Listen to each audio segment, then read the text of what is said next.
Mm-hmm. I'm a big fan of this concept of gray rhinos, which was an idea articulated by this author, Michelle Walker. So we're familiar with the concept of black swans, right? It's like unanticipated events. How could we ever predict it? How can you manage towards something that you can't predict? It's like, Mm-hmm. okay, great. Black swans exist. They're going to have their impact.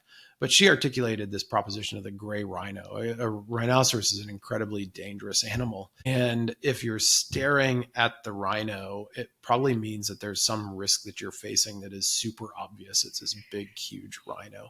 So the gray rhino is meant to exemplify the risk that you know about, that you're staring in the face, but that you refuse to acknowledge and take action around. And so we try and force people into this function of like, you have to take action. There are things that you can do. You have to recognize the gray rhino. And I interviewed Michelle on my podcast, and it's super fascinating. And I use that analogy all the time.